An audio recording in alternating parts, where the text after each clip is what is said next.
to Season 2, Episode 3 of Vixen, a Black beauty and pop culture podcast. If you enjoy what you hear today, please leave a review anywhere you listen to podcasts. Today's episode is on Karrine Steffans, the video vixen who shocked the world with her explosive first novel. Now, let's start the show.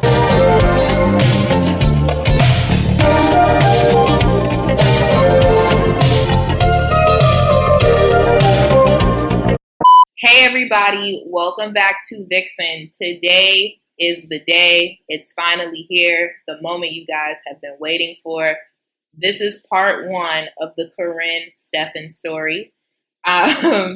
This is something that you guys have been asking me for weeks. I think the first time I got a suggestion to do Karrine Steffans was like the day after I announced my podcast. The first episode wasn't even live yet when I got a request for Karrine Steffans. So I know that this has been a long time coming. I've gotten a lot of requests for it, and we are here. This is a subject that took me a long time because I had to reread her book. I actually read 2 of her books. And I mean, it took a lot longer than I thought it would because I had to kind of read things, write things, and then go back and try to verify as much as I could about it. So I just want to start off with a quick disclaimer about that. Karrine is one of those people who she says things and then she goes back on things and says that she lied about it. And then she'll come back a few years later and be like, I actually didn't lie about that. So it's very hard to know what is the truth and what's not the truth. And I try to make sure that everything I say on this podcast is as factual as possible. But with her, it's kind of hard to verify. So I had to pick and choose what I wanted to mention and what I didn't feel comfortable mentioning. And I tried to do that to the best of my ability. But if some things, she comes out tomorrow and is like, that actually wasn't true, I just want a quick disclaimer that everything that she said about certain celebrities is alleged. A lot of people have said that, she wasn't telling the truth about them or that it didn't happen this way or that way. She's even said that she's lied on certain people. So I just want to say, my name is Bennett and I'm not in it. I'm just the bitch that makes the biscuits, okay? I'm just telling the story, y'all. I did try to use as much discretion as I could, like I said, but, with Karrine, she's just very unpredictable, and you really never know with her. So that's my disclaimer. This is going to be a 2-part episode. Part 1 today. Next week, I'll be back with part 2. Her story is so long and so crazy. I really could have broken this up into 3 parts, but I decided, Kimani, that's a little OD. We're not going to do that. We're going to keep it at 2 parts. So because of that, I think this episode and next week's episode are going to be kind of long, but it's a pretty wild ride, so stick with me. So let's start the show now. Karrine Steffans, who we know as Karrine Steffans, was born August 24th, 1978 on the island of St. Thomas. She was raised in a house with her mother, grandmother, an aunt, and a few other family members. At one point, there were as many as 10 people living in the home with her. As for Karrine's father, he was a New Yorker, and he was in and out of Karrine's life, but he would come back and forth to St. Thomas because he was a pretty strong businessman. I think he had a couple of businesses on the island that he operated, but he was always going back to New York for most of the time. So before Karrine's 2 younger sisters, who both had different fathers from her, were born, Karrine and her mother spent time chasing her father around New York before returning to St. Thomas. Growing up, Karrine was known around the island for being a really smart kid. She often got rewarded with special ceremonies, and she got other awards as well. Her mother, whose name I don't know, I'm sorry, y'all, I could not find her mom's name anywhere. Her mom was not received positively around the island. I mean, Karrine's mom had what we would call a bad reputation. She had a reputation for sleeping with married men or men who were just like unavailable. Like she didn't seem like the kind of woman that made good choices with the men she dated, basically. So naturally, her mother was the basis of a lot of gossip. And that typically happens really anywhere, but especially on small islands like St. Thomas. Like, of course, word travels far. So it was like very known that Karrine's mother slept around with married men. So she just I don't know, people didn't like her mother, and it definitely put a strain on Karrine's relationship with her mother because Karrine was constantly embarrassed, And also, Karrine felt like her mother was in competition with her. She just felt like because she was younger than her mother and smarter than her mother and actually well received and well liked, her mother didn't like her because of it. So here's a quote from Will I Ever Be Good Enough? Healing the Daughters of Narcissistic Mothers by Carol McBride. All healthy mothers are proud of their children and want them to shine. But a narcissistic mother may perceive her daughter as a threat. If attention is drawn away from the mother, the child may suffer retaliation, put-downs, and punishments. The mother can be jealous of her daughter for many reasons. Her relationship with her father, her looks, her youth, material possessions, accomplishment, education. This jealousy is particularly difficult for the daughter as it carries a double message. Do well so that your mother is proud, but don't do too well or you will outshine her. It seems like Karrine's mother put a lot of emphasis on her looks and desirability, obviously. I mean, her mother was known as a very beautiful woman, although she wasn't liked. So I think she put a lot of value into that. So to see her daughter be equally as beautiful and really smart and well-liked, as well as having youth on her side, I think her mother might have felt threatened by her. Karrine was 10 years old. Herself, her mother, and her sisters left St. Thomas for Tampa, Florida. Karrine's relationship with her mother continued to be strained, mainly because of the disconnect from family back on the island that supported Karrine. In her book, Confessions of a Video Vixen, Karrine talks a lot about not feeling a sense of belonging in the household and how her mother and sisters barely even spoke to her. The relationship with her mother really hit a snag when Karrine was a teenager. At this point, Karrine had stopped doing well in school and she actually stopped going for the most part, which is normal of kids with narcissistic mothers. This is something called developmental sabotage, and I have another quote from Will I Ever Be Good Enough, the book I mentioned earlier. While the young girl is growing up, she uses her mother as her primary example of how to be a girl, woman, friend, lover, and person in the world. If this same mother is putting her down and jealous of her accomplishments, the child not only becomes confused, but often gives up. Because it is the job of the parent to fill each developmental stage with nurturing, love, support, and encouragement, the daughter finds an emptiness that she cannot explain.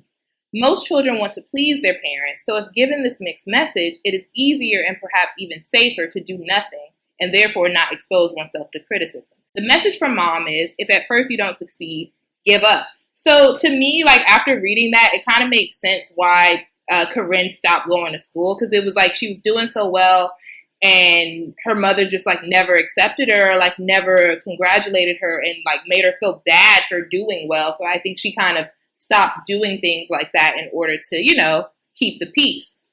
Around 15, Karrine was kidnapped and raped by a local boy at a party, unfortunately, and this caused her to miss curfew because he basically kept her out all night. Her and her best friend went with some guys after a party, thinking they were going to drive them home, and they actually ended up taking them to like an abandoned house, and refused to take them home and let them leave. So when she actually got home from that the next morning, her mother never even asked her if she was okay. This was the beginning of a series of events that led to Karrine being a teen runaway. So this wasn't the only issue she had, but I think this was like the breaking point for her. After a month on the streets, Karrine's mother, along with police, found her. She told the police of the mental and physical abuse she had suffered at her mother's hands, and they agreed to help her find her father if she would live with him instead. So before she knew it, she was off to Phoenix to live with her dad because they had found him. Karrine's life in Arizona was a lot easier.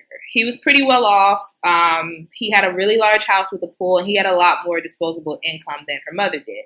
So she settled into high school, started going back, and she made a lot of friends. But then her father ended up remarrying, and he had more children, and he had a couple other family members move in from New York. So from what I read in Karrine's book, it seems like her father, being the breadwinner of the family, just started to become really, really financially strained, which is typical when one person is supporting like 6 other grown people, He stopped having as much disposable income as he used to, and Karrine started to feel like she didn't belong because her father had started a new family. All these other family members that, mind you, she didn't grow up around and didn't know very well had moved in. And she was basically made to be a live-in babysitter for her father's new kids. So eventually, Karrine gets sick of this and she hits the road again. Around the age of 16, Karrine moves in with a boyfriend and his mother who happened to work at a local strip club. The mom, not the son. Just in case that wasn't clear. So the mom brings Karrine in, gets her a fake ID, and helps her learn the ropes of the club. Soon enough, Karrine becomes one of the top earners in the club, and she often worked private parties at the club and private parties for teams like the Phoenix Suns. Eventually, her boyfriend's mother, who brought her in, got jealous of Karrine's success and started trying to sabotage her, so Karrine broke up with the guy and moved out on her own. She was in a good place now, no longer in communication with her parents, but she was self-sufficient, and I guess she was happy for the most part here. So one night at one of the private parties for the Phoenix Suns, Karrine ends up meeting 80s rapper Kool G Rap, and they hit it off immediately. They spend the night together, and she took a trip to New York City with him the very next day. So one thing I want to point out from this point on, pretty much until Karrine's first book comes out, everybody thinks that her name is Lisette. So Lisette Santiago was her dance name, and she had the fake IDs to prove it and a lot of other paperwork. So she's going by Lisette fully. Nobody in her life that she meets from this point forward knows anything about Karen or Karrine, nothing like that. So, and also she was lying about her age. So people at this point thought she was 21, but she was actually 17. So, yeah, the rappers and everybody that we're going to get into later, they all thought her name. So back to Kool G Rap. I'm not going to go too in depth on their relationship, but it did last for about 3 years, and it was extremely abusive from the start. Like, he was horrible from what I read. He didn't want her to work, have friends. He flaunted other women in her face. Typical, like, abusive dickhead behavior going on. One thing that really stood out to me was that he didn't allow Karrine to listen to other male artists because he thought that she would try to sleep with them. Now, personally, I know who Kool G Rap is, but I can't tell you what he sings. Like, I have no idea. So this was the 90s when this was going on. So he had probably fizzled out like a few years before this and was trying to get his career back. And this is also around the time that Ja Rule is starting to get popular, who Karrine developed a crush on and sought out to meet once she moved away from Kool G Rap. So he was probably feeling real washed up at this time. Like, again, I don't want to spend too much time on their relationship because it was a lot going on and it was a long time and it was abusive. But their relationship did produce Karrine's son, Naeem, who I believe is around 22 now. Karrine got away from Kool G Rap by escaping to LA with the help of one of his male friends, actually. She did leave Naeem with Kool G Rap at some point. She said that she knew he would never hurt his son, and it appears that he didn't. But she eventually went back to go get Naeem after a few months. Karrine gets to LA, and she meets a director who happens to be, wait for it, F. Gary Gray. If you don't know who he is, I'm judging you a little bit. No, I'm just kidding. He's basically a music video director turned film director, and he directed The Italian Job, Straight Outta Compton, Friday, and Set It Off, and a lot of other movies. So he takes a liking to Karrine immediately, and he thinks that she'll be great for a part in his upcoming film.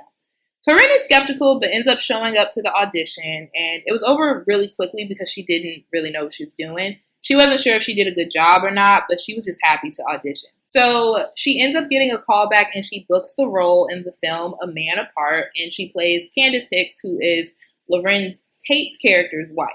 So the movie did not start filming for about a year. She got the job, but it didn't start filming right away. So Karrine's life is looking up at this point, and she starts to go out a lot, and she meets a lot of industry friends, and she's just hanging out, partying, turning up. One of the first people that she meets in LA through Kool G Rap's friend who helped her move is Ice-T, the rapper. You guys may know him from Law & Order SVU, but he is a rapper too, believe it or not. The two started sort of a sugar daddy, sugar baby relationship. Like, he was giving her money to finance her and her son's life, and they would have sex occasionally. So remember when she was dating Kool G Rap and she had a crush on Ja Rule? So the two of them end up meeting out at a club one night, and they also began a sexual relationship whenever Ja Rule was in LA. She seemed to be really, really smitten with Ja Rule. The book goes into extreme detail about their sex life. And I'm sorry, Ja, he was hot in these days. But now I just see him like as a dad and like from memes and from like the Fire Festival. So I actually was like laughing out loud when I was reading like the details of their sex. Like I was dead. But anyway, at this time, Karrine also meets Fred Durst of Limp Bizkit, who surprisingly has been brought up 3 times on this podcast. I never thought that Fred Durst would be a part of any of these stories, but here he is again. And they end up meeting through a friend of Karrine's from Interscope Records. So Karrine stops seeing Ice-T as much at this time, except for when she needs money, and she kind of focuses in on Fred Durst and Ja Rule. I want you guys to know, because I had to know it, so do you. Fred Durst has a pierced penis. I mean, I don't know why Karrine felt like she needed to tell us that, but it's been haunting me since I read it, so now you guys have to know it too. The two of them end their relationship kind of awkwardly, with Karrine being way more into Fred than he is into her, and he essentially dismisses her. Like, I think she thought they were about to be in a relationship or whatever, and Fred Durst was like, I'm good, dismissed, like after a sex act, and that was pretty much it. So she goes back to Ja Rule, and they spend a summer together in hotel rooms, partying, having sex, doing X pills. That's ecstasy for y'all that don't know. One thing she mentions a lot is that there are always a lot of people hanging around when she's with Ja Rule. Like, it doesn't seem like her and Ja Rule ever spent any time alone.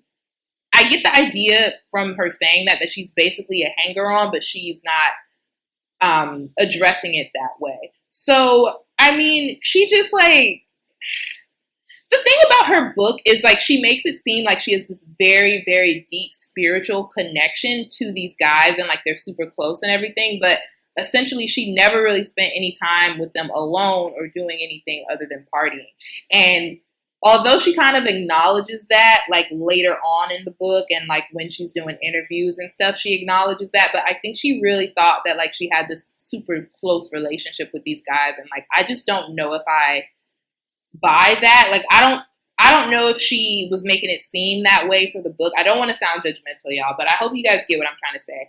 I don't know if she was trying to make it seem like that for the book, but I took it as she really believed that she was really, really close to these guys. And I'm like, I mean, if you've never spent time with someone alone, like, other than, like, having sex, then I don't know if they, you know, value you in the way that you value them. I think we've all had party friends before, and it just feels like Karrine was thinking that she was super, super close to these guys when, you know, they were just like, you know, you're here for the ride. You're a party girl. We're having a good time. So I think later in the episodes, you'll kind of see how her thinking she's really close to these people kind of backfires on her. Karrine is basically, at this point, an urban socialite and a professional groupie. I hate that word, but that's really the only thing that describes it at this time. I mean, yachts, parties, drugs, sex, alcohol, all of it. I mean, we all know a little bit about groupie culture. We definitely have a little bit of groupie culture going on right now. I think it's a lot different than how it used to be. Like, girls like Karrine would go to all the hot spots and just be there and get picked up. And I think right now, like, we have a kind of easier avenue for groupie stuff. Like, we got Instagram, you know, so, like, things change, times change, but groupies ain't going nowhere, you know. So while Karrine is seeing Ja Rule, I mean, mainly she's just partying and having sex with him. She's also in a public relationship with Ray J, who's only 18 at this time. So remember, Karrine is 21 now, but I think most people think she's 23 or 24 at this time. So she starts a relationship similar to the one that she has with Ja Rule, with Ray J, although it sounds a little bit nicer and, like, more pleasant, with a rapper that she refuses to name out of respect. She does say that he's an older man and confirms that he is a rapper. I personally, when I read it, I thought it was LL Cool J, but she later outs this man, not in the book, like years after the book comes out, or I think right after the books come out. She outs this man as Method Man and then apologizes, right? So she seems to have a lot of respect for him in the book, and he does her, but the relationship is definitely casual because Method Man, allegedly, is a family man. And I think when she came out and outed him, I think he said that it was a lie. I gotta look that up again. I think he was saying that it was a lie, and he was really, really upset about it. And then she went and gave a public apology. So at this time, Karrine also starts appearing in videos, the first one being Jay-Z's Hey Poppy in 1999. Hype Williams personally cast her in the video after meeting her on the set of an LL Cool J video. So she wasn't in this video, this LL Cool J video, but she was on the set with a friend who went to go talk to someone on the set. Karrine talks vividly in her book about what she went through with her mother, really putting a damper on her self-esteem. And when she was around other beautiful women, she often compared herself to them. And it was definitely no different on the set of Hey Poppy. Karrine was very, very chummy with Jay-Z, Dame Dash, and their entourages on set, which she says made the other girls turn their noses up at her. So definitely, we spoke about this in the season finale, the Video Vixen finale I did last season. It was very taboo for girls to like socialize with the rappers on set. Nobody wanted a reputation. Nobody wanted to get into something that they really didn't want to do. So a lot of the girls would kind of just come to work and do their thing and go home. And it was taken very seriously. So I think the girls were really taken aback by how Karrine had made no effort to get to know any of the girls on set and like just hung around the guys all the time. It was like unheard of for people to do that. I think I also mentioned in that episode that Karrine often did outrageous things on set to stand out amongst the other girls. So here's a quote from Confessions of a Video Vixen. "The performer in me was evident throughout the day as I did the most outrageous things possible, like wearing an ultra-skimpy string-thong bikini, while the other girls proudly sported modest full-back bikinis and one-piece bathing suits. The atmosphere became tense between me and the girls almost instantly. The majority of girls on video shoots are reserved and are there strictly to do their jobs. As a silent rule, the feature girls never fraternize with the artists and in many cases actually look down their noses at the artists. They walked with their heads high, rolling their eyes and sucking their teeth as the artists and mostly their entourages tried to catch the girls' attention."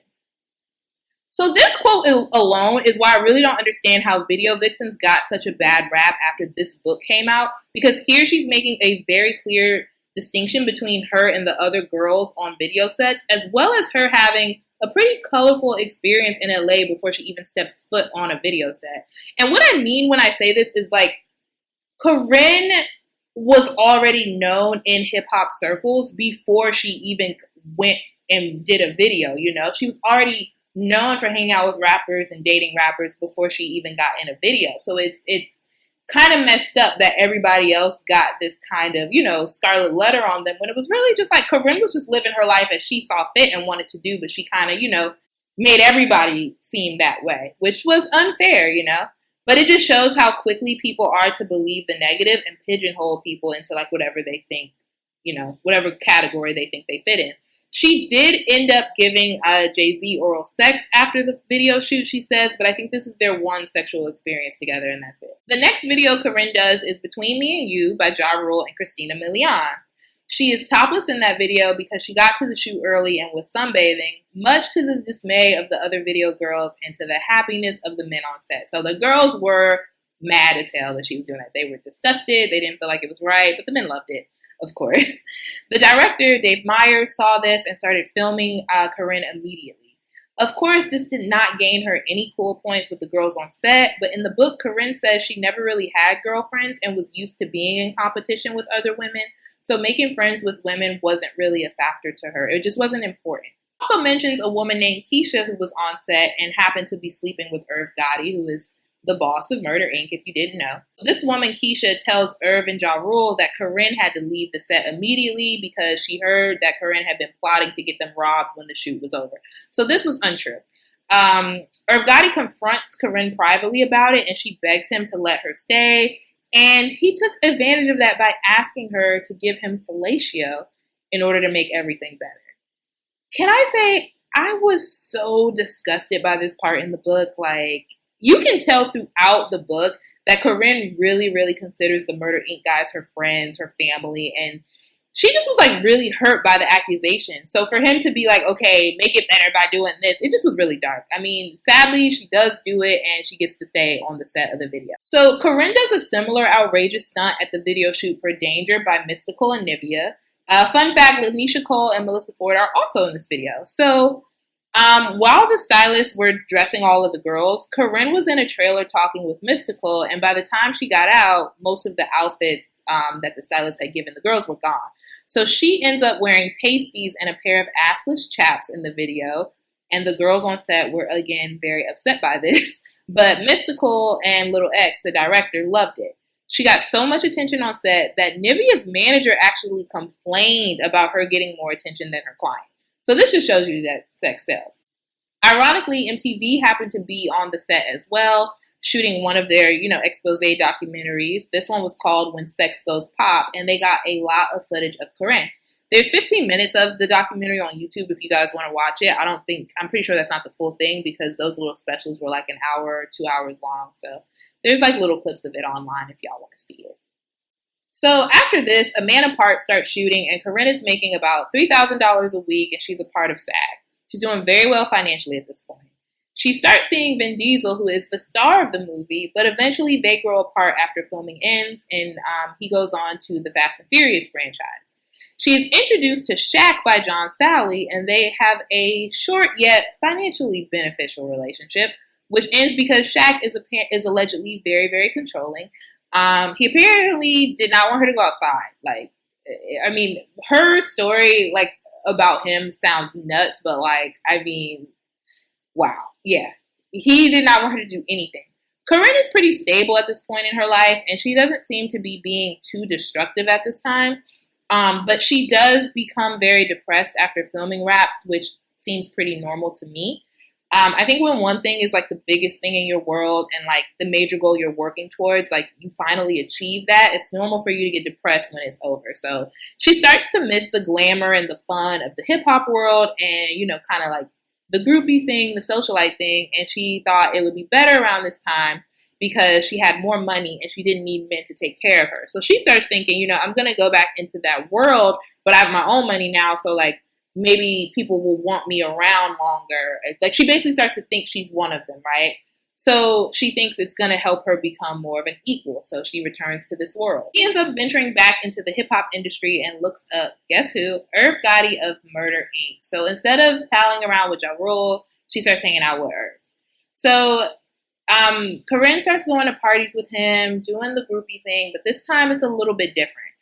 He kind of, I'm just going to say it flat out, he starts pimping her out to other celebrity friends and to his entourage. So he's paying her pretty well for it, she says. So she basically is just doing whatever he tells her to do. I'm telling y'all, if this is all true, and let me say I do believe her here, Irv Gotti sucks. He truly sucks. This is a condensed quote from Confessions of a Video Vixen. I was being used over and over again. There was man after man, all friends and acquaintances of Gotti. I was doing what I was told by one of the most prominent men in my life and well rewarded for my misbehavior.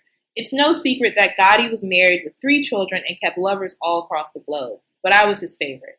No matter where he was in the world, he would always find his way back to me. His wife knew of me and our relationship.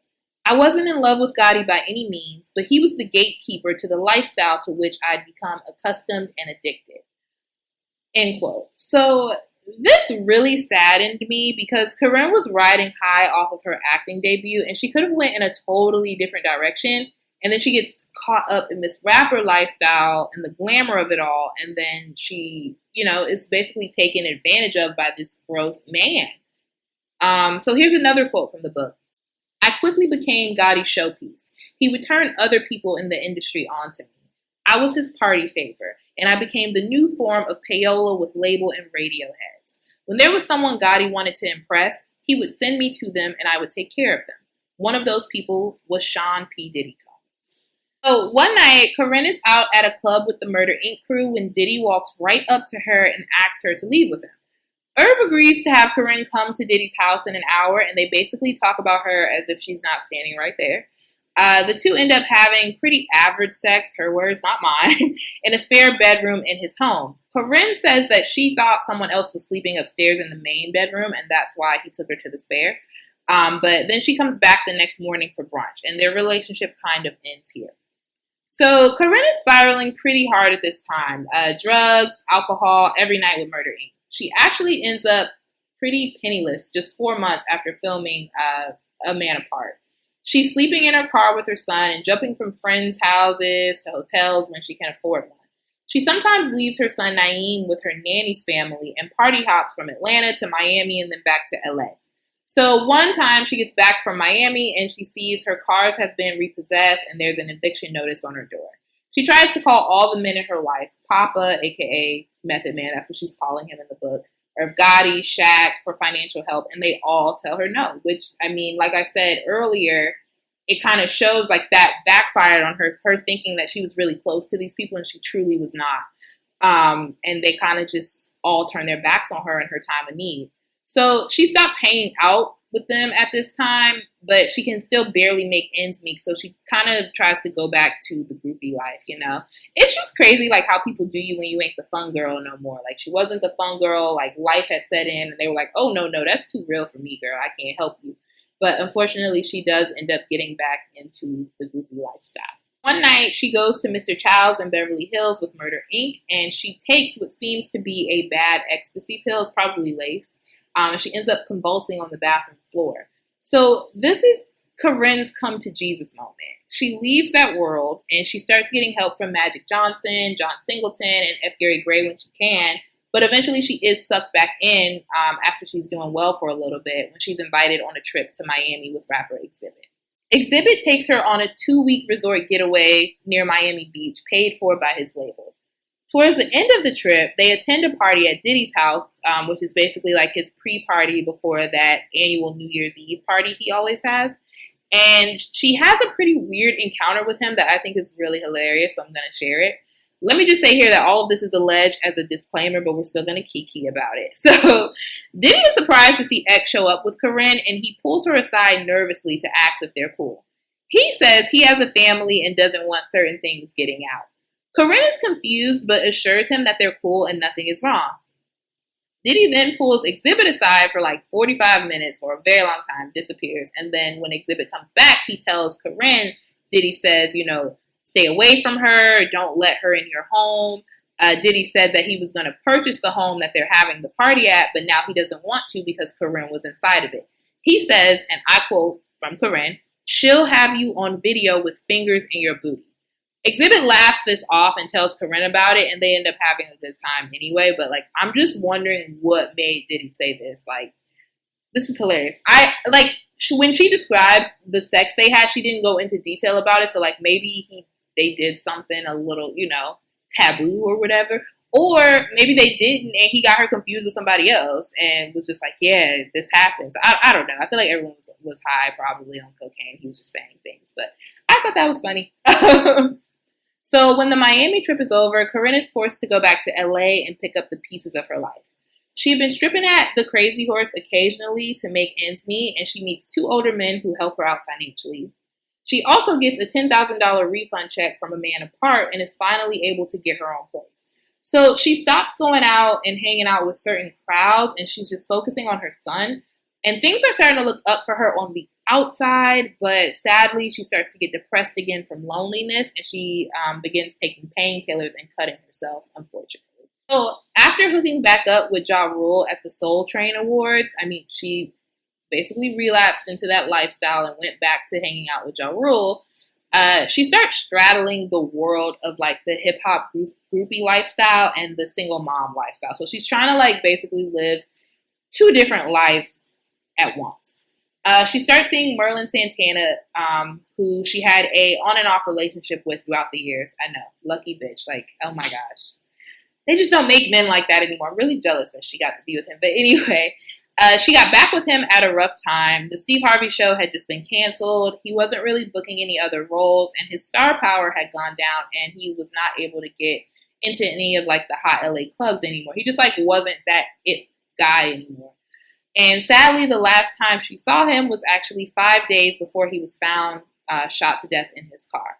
Karrine starts focusing even more on getting her life together at this point. So after this happens, she's like, I really can't straddle these 2 worlds anymore. I have to really get my shit together. Around the same time as this, she rekindles another casual relationship she had previously with the rapper DMX.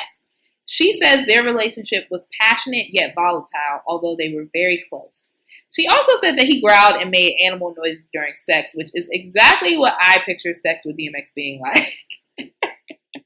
I think it's kind of iconic that he growls and stuff. I don't know. I love it. She also starts a relationship with Bobby Brown while he is married to Whitney Houston, yes. And their relationship lasted for about 6 months. She was introduced to him by Irv Gotti, and they're actually in sort of a public relationship, according to her. I don't know much about this, but apparently they were seen around LA together. His team knew about her. His oldest son, his nephews knew about her. She says that Whitney knew about her too. Allegedly, she was able to call him at his home that he shared with his wife. I don't know how true any of this is, y'all, again, but wow. We'll talk more about it later. Karrine said that she never saw Bobby do drugs, but she definitely knew something was going on because he just behaved very erratically. She said Whitney kept him on a tight leash and he had an allowance when he was out of town. And, that's when she saw him, when he was out of town. Around the time Bobby started to have financial issues, Karrine, his entourage, and Bobby all got put out of the Ritz-Carlton because he had an outstanding bill. And Karrine broke up with him very shortly after this. She then gets with Usher, who she had also met and dated a few years prior. There's nothing really significant written about their relationship except for that Usher is mentally abusive. And Karrine's like a new woman at this point, and like she's not going to put up with that for long. I think her mindset at this point of the story is just kind of like she's doing this because she wants to and not because she feels like she has to anymore, and not because she's searching for acceptance from men. She just wants to do this. So 2 years after filming, A Man Apart finally premieres and Karrine's in the press, so she hires a publicist. This further motivates her to get her life together, and she starts a massage business. She doesn't go into detail about it, but she just calls it a massage business. So shortly after, she closes that down to focus on writing because she'd been journaling throughout most of her time living in LA. So she starts writing more and kind of framing it all into a book. This is how Confessions of a Video Vixen came to be. Karrine had told Dame Dash, Andre Harrell, and a couple other industry executives her story, and they all thought that it should be a movie or a book, and that it could be used as a cautionary tale for other young women. So Karrine gets to writing, and she starts mentioning the upcoming project in spreads for Smooth, XXL, and Vibe magazines, which she booked all of these because A Man Apart had came out. So she was getting a lot of press, so she starts mentioning her book. Confessions of a Video Vixen was published through HarperCollins and released to the public on June 28, 2005. She received just as much backlash as she did praise for the book, and it was an instant New York Times bestseller. Karrine starts touring around the country, speaking to women at colleges, and doing book signings. So after the book's initial success, Karrine was in a heated auction with quite a few popular publishing companies. Grand Central Publishing won the bidding war and signed Karrine on for a 2-year book deal that was nearly 7 figures. Her next book, The Vixen Diaries, was the first book for that deal. Some men that had relationships with Karrine were actually really upset that they weren't in the book, which is so funny to me. She says, "Most people want to be in my book. I got pulled over by a famous person in traffic that said, I want to be in book number 2 or 3. I'm next. I saw an ex-boyfriend in the mall and he said, why am I not in the book? I thought I meant something to you." The fact was he didn't. Nothing happened in that relationship. All those relationships in there changed me in one way or another. When people aren't in the book, they get upset and wonder, why didn't I make the book? All right, y'all, so we're going to end part 1 of Karrine's story here, but next week we're going to dive into more of her high-profile relationships. We're going to talk about the backlash that she received from Confessions of a Video Vixen. We're going to talk about her follow-up books. We're going to talk about some sex tapes, some documentaries, and a whole lot of other drama, y'all. So make sure you come back next Wednesday. That was a lot. I hope y'all are still with me. Thanks for sticking around, and make sure you tune in next Wednesday.